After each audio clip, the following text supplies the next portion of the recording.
Mpendwa msikilizaji na mtazamaji, karibu katika kipindi chetu cha Mbiu ya Heri kinachokujia moja kwa moja kutoka Seminari Kuu ya Familia Takatifu Mwandakulima iliyopo Jimbo Katoliki Kahama.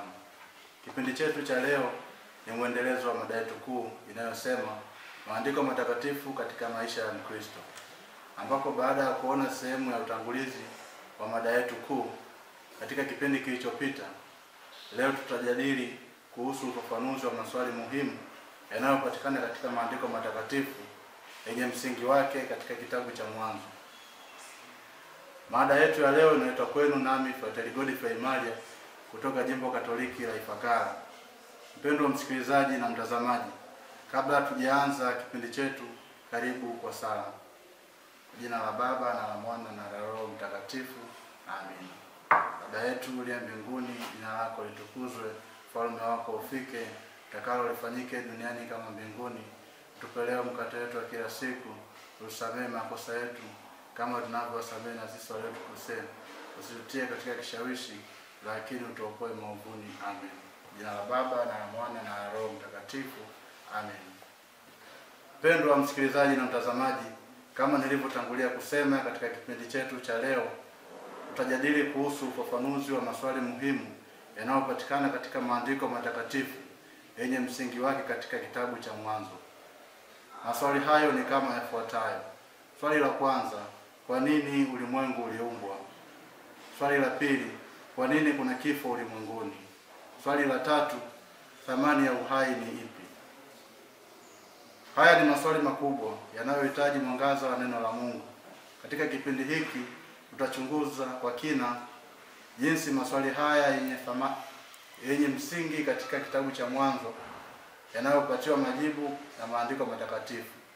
Tunaona pia mpango wa Mungu kwa ulimwengu, kwa mwanadamu na maisha kwa ujumla.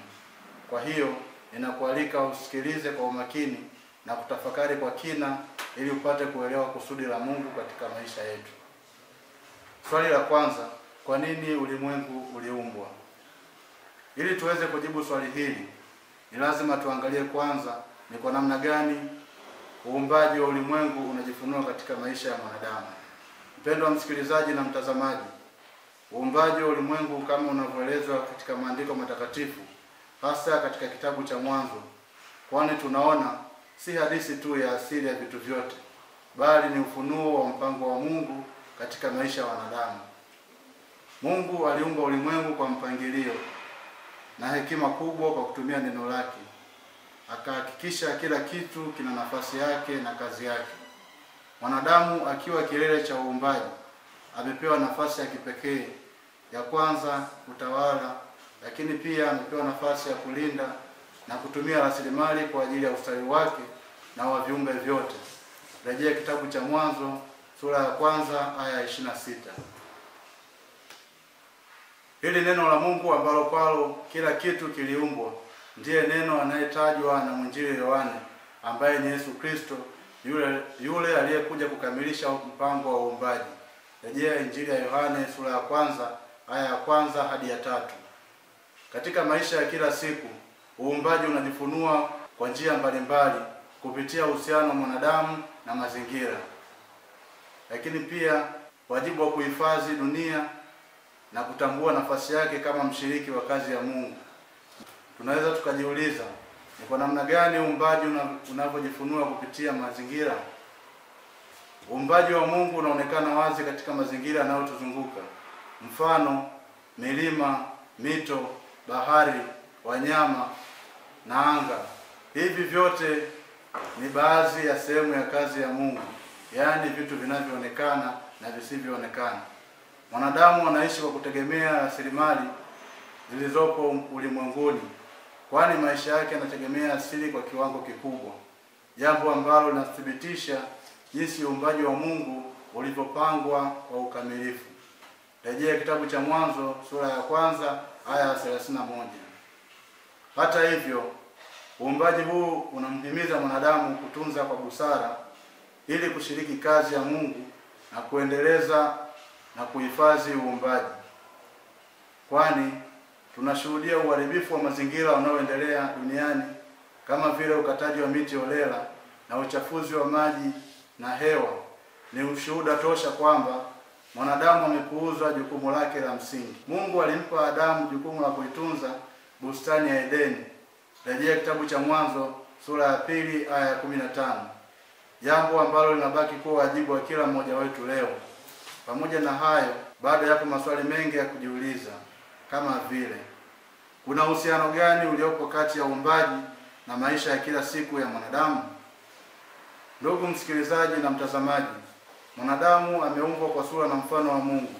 Rejea kitabu cha Mwanzo sura ya 1 aya 26 hadi 27.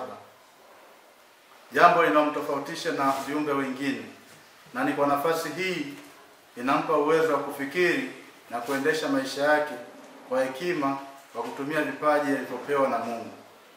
Katika maisha ya kila siku, mwanadamu anaona uumbaji wa Mungu unavyoendelea kujifunua kupitia mfumo wa maisha, yaani kuzaliwa, kukua, kuzaa na hatimaye kufa.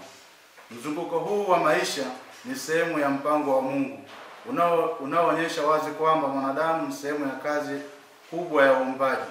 Rejea kitabu cha Mhubiri sura ya 3 aya ya 1 hadi ya 2 na kitabu cha Zaburi sura ya 104 aya ya 24.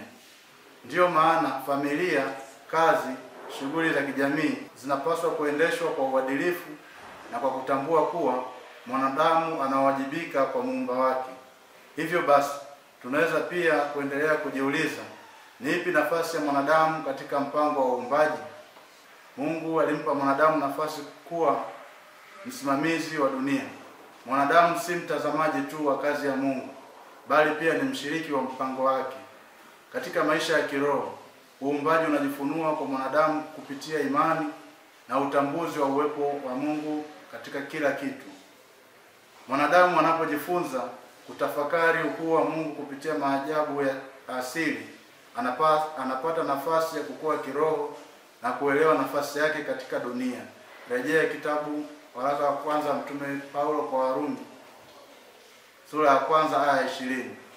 Zaidi ya hayo, upendo wa Mungu kwa mwanadamu ulionekana pale alipomleta Yesu Kristo, ambaye alikuja kukamilisha mpango wa uumbaji kwa kuleta wokovu. Hili linathibitisha kuwa uumbaji wa Mungu haukuwa tukio la mara moja tu, bali ni mchakato ambapo mwanadamu anahusishwa moja kwa moja katika safari ya kuelekea ukamilifu. Hivyo, uumbaji wa ulimwengu unajifunua katika maisha ya mwanadamu kwa njia mbalimbali, kupitia mazingira, lakini pia maisha ya kila siku na nafasi yake kama mshiriki wa kazi ya Mungu. Kwa kulitambua hili, mwanadamu anapaswa kuishi kwa heshima na viumbe vyote, lakini pia anapaswa kutumia rasilimali kwa hekima na kuendeleza dunia kwa uadilifu.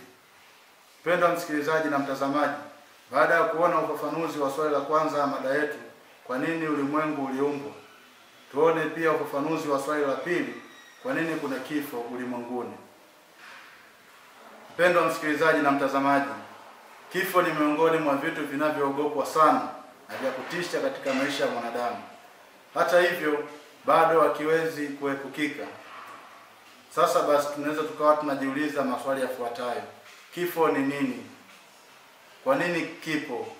Na nini ni suluhisho gani ambalo maandiko matakatifu yanayotupa juu ya kifo? Katika nafasi hii tutachunguza jinsi kifo kinavyojifunua katika maandiko matakatifu na suluhisho wake kwa mwanga wa imani ya Kikristo. Tuanze na kuona ni kwa namna gani kifo kinavyojifunua katika maandiko matakatifu. Maandiko matakatifu yanaeleza kuwa kifo ni sehemu ya mpango wa awali wa Mungu na kwa mwanadamu. Mungu alipomuumba Adamu na Eva, alipanga waishi maisha ya milele wakiwa na uhusiano wa karibu naye. Lakini kifo kiliingia ulimwenguni kutokana na dhambi waliotenda Adamu na Eva. Rejea kitabu cha Mwanzo sura ya 3 aya ya 6. Hivyo kifo ni adhabu ya dhambi. Mtume Paulo anathibitisha haya kwa waraka wake kwa Warumi sura ya 6 aya ya 23, anaposema, kwa maana mshahara wa dhambi ni mauti, bali karama ya Mungu ni uzima wa milele katika Kristo Yesu Bwana wetu. Mpendwa msikilizaji na mtazamaji, baada ya kifo kuingia ulimwenguni, kimekuwa ni kama sehemu ya safari ya maisha ya mwanadamu hapa duniani. Je, kuna ukweli wowote juu ya hili jambo? Biblia Takatifu inakubali kuwa kifo ni sehemu ya hali ya mwanadamu baada ya kuanguka dhambini. Kitabu cha Mhubiri sura ya 3 aya ya 1 hadi ya 2 kinasema, kuna majira ya kila jambo na wakati wa kila kusudi chini ya mbingu, wakati wa kuzaliwa na wakati wa kufa. Hili linaonyesha kuwa kifo ni sehemu ya safari ya mwanadamu hapa duniani. Lakini kama tumekubali kuwa kifo ni sehemu ya safari ya mwanadamu hapa duniani, nini basi suluhisho la kifo katika maandiko matakatifu? Mpendwa msikilizaji na mtazamaji, ingawa kifo kililetwa na dhambi, Mungu hakutaka mwanadamu aendelee kuwa katika hali hii ya maangamizi. Katika upendo wake mkuu, alitoa suluhisho la kifo kupitia Yesu Kristo. Yesu alishinda kifo kwa kufa na kwa kufufuka. Akathibitisha kuwa wale wanaomwamini watafufuliwa pia. Rejea waraka wa kwanza Mtume Paulo kwa Korinto sura ya 15 aya ya 55 hadi ya 57. Yesu Kristo alikuja kuharibu nguvu ya kifo. Rejea kitabu waraka wa kwanza Mtume Paulo kwa Timotheo sura ya 1 aya ya 10. Hii inamaanisha kuwa kifo kwa Kristo sio mwisho, bali ni mlango wa kuingia katika uzima wa milele kwa Mungu. Mpendwa msikilizaji na mtazamaji, tujiulize basi, ni jinsi gani ya kujiandaa kwa uzima wa milele? Kwa kuwa maandiko matakatifu yanafundisha kuwa kifo sio mwisho wa yote, ni muhimu tujiandae ili tuweze kushiriki katika uzima wa milele. Njia kuu za maandalizi ni kama zifuatazo. 1. Muamini kuwa Yesu Kristo ni Bwana na Mwokozi wetu. Rejea Injili ya Yohane sura ya 3 aya ya 16. 2. Kuishi maisha ya toba, yaani kwa kuungama dhambi na kurejea kwa Mungu. Rejea Injili ya Yohane sura ya 1 aya ya 9. 3. Kufuata maagizo ya Mungu kwa kuishi maisha ya utakatifu. Rejea Injili ya Mathayo sura ya 5 hadi ya 8. 4. Kuwa na upendo kwa wengine kama Yesu alivyotufundisha. Rejea Injili ya Mathayo sura ya 22 aya ya 37 hadi ya 39. Kwa hiyo ndugu msikilizaji na mtazamaji, tumeona kuwa kifo kilikuja kama matokeo ya dhambi, lakini Mungu alitupatia suluhisho kupitia Yesu Kristo. Kupitia kifo cha Yesu na ufufuo wake, tunatumaini la uzima wa milele. Hivyo basi, tutumie nafasi ya maisha haya kujiandaa kwa maisha yajao. Kwanza kwa kumwamini Kristo, lakini pili kwa kuishi kwa kufuata mapenzi yake. Hivyo basi, tuishi kwa imani tukijua kuwa kifo sio mwisho, bali ni hatua ya kuungana na Mungu milele. Mpendwa msikilizaji na mtazamaji, baada ya kuona ufafanuzi wa swali kwa nini kuna kifo ulimwenguni, tuone pia ufafanuzi wa swali la 3, maisha ya familia yanaelezwaje katika maandiko matakatifu. Mpendwa msikilizaji na mtazamaji, kabla ya kujibu swali hilo, nitoe kwanza ufafanuzi wa familia ni kitu gani. Familia ni taasisi ya kwanza aliyoiunda Mungu kwa ajili ya ustawi wa mwanadamu na jamii kwa ujumla.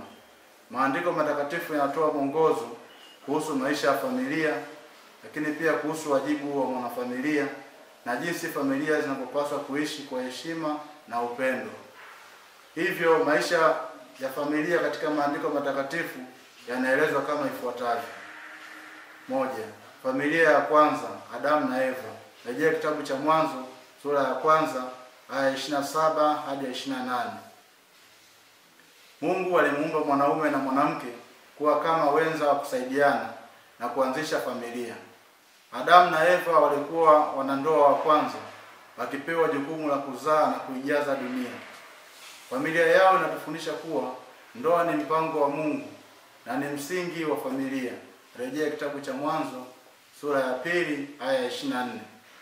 Lakini familia Adamu na Eva ilikumbwa na changamoto kama vile uasi wa mwanao Kaini aliyemuua ndugu yake Abeli. Rejea kitabu cha Mwanzo sura ya 4 aya ya 8. Hii inaonyesha kuwa familia zinaweza kukabiliwa na majaribu, lakini zinapaswa daima kumtegemea Mungu. Mfano wa pili, familia ya Ibrahimu na Sara. Ibrahimu anajulikana kama baba wa imani, na familia yake inaonyesha jinsi familia zinapaswa kumtegemea Mungu. Ibrahimu alikuwa mwaminifu kwa Mungu na familia yake ilibarikiwa sana kwa ajili ya imani yake. Rejea kitabu cha Mwanzo sura ya 18 aya ya 19. Ingawa familia yake ilikumbwa na changamoto kama ugumu wa kupata watoto na majaribu ya imani, Ibrahimu na Sara waliweka tumaini lao kwa Mungu na hatimaye walibarikiwa na zawadi ya mtoto Isaka. Mpendwa msikilizaji na mtazamaji, baada ya kuona ni kwa namna gani maisha ya familia yanavyoelezwa katika maandiko matakatifu, tuone pia ni kwa namna gani Yesu alivyokamilisha maisha ya familia kwa njia ya sakramenti. Yesu Kristo alikuja kuleta ukamilifu wa maisha ya familia kwa njia ya sakramenti zinazotolewa na kanisa. Sakramenti hizo ni pamoja na sakramenti ya ndoa.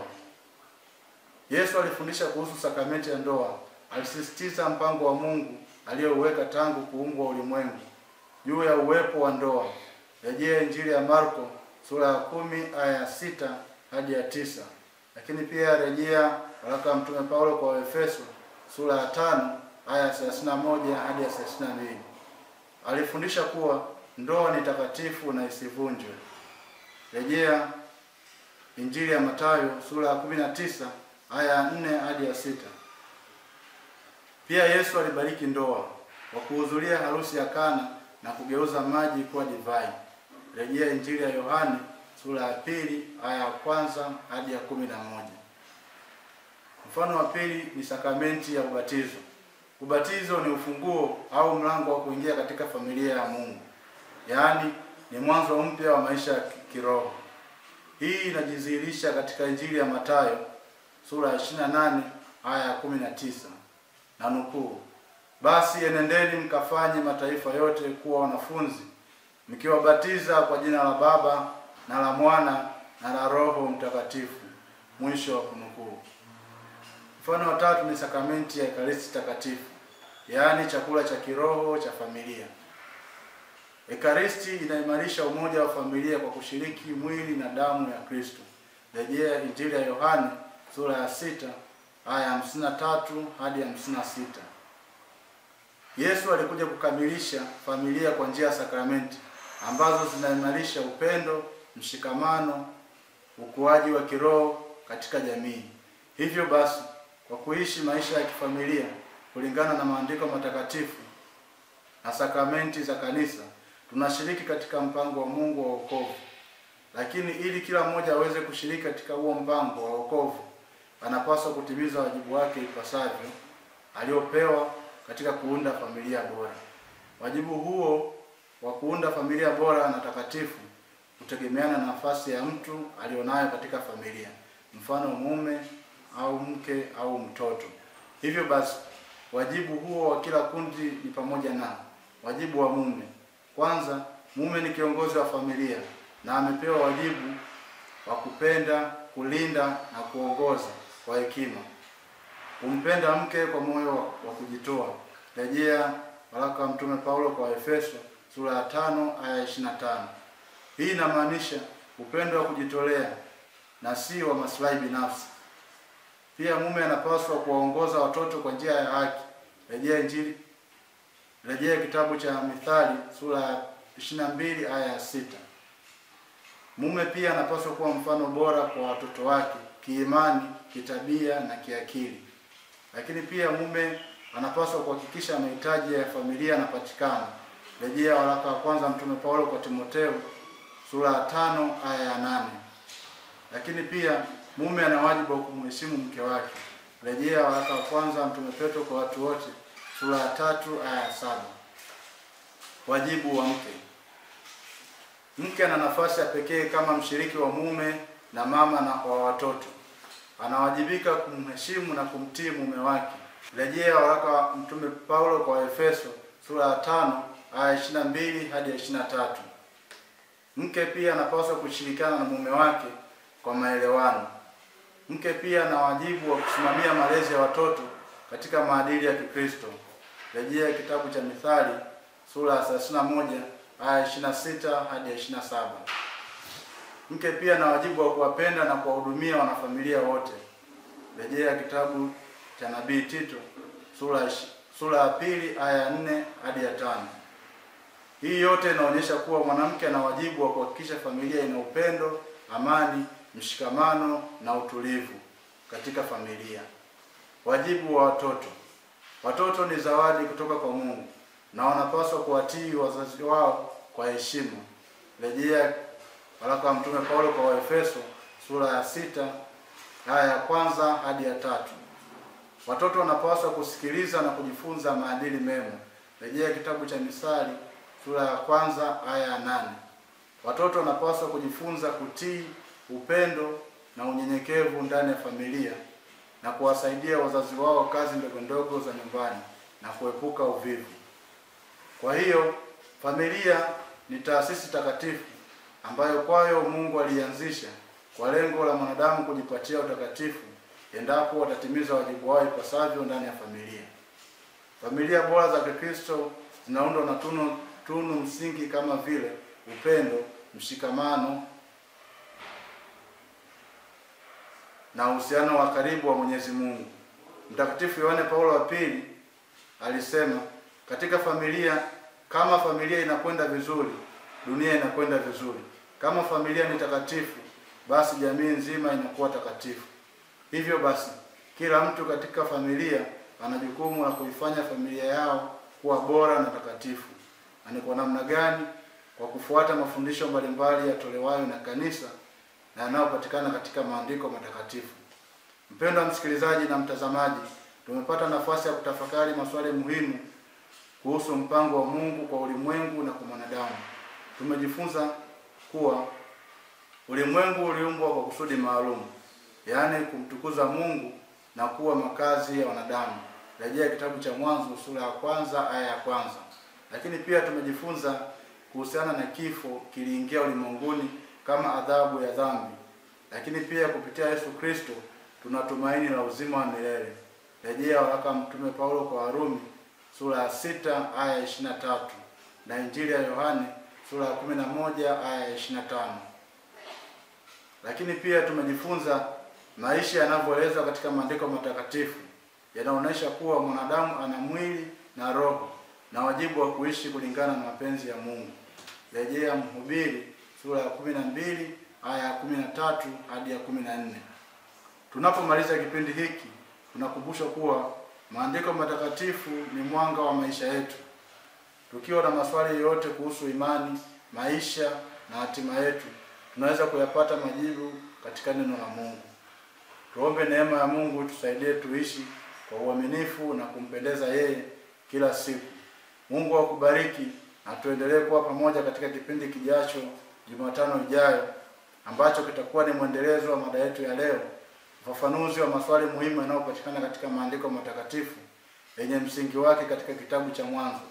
Na maswali yatakayotolewa ufafanuzi ni pamoja na namna gani maisha ya familia yanavyoelezwa katika maandiko matakatifu, lakini pia ni kwa namna gani dhambi iliingia ulimwenguni. Kwa sasa tufunge kipindi chetu kwa sala. Kwa jina la Baba na la Mwana na la Roho Mtakatifu.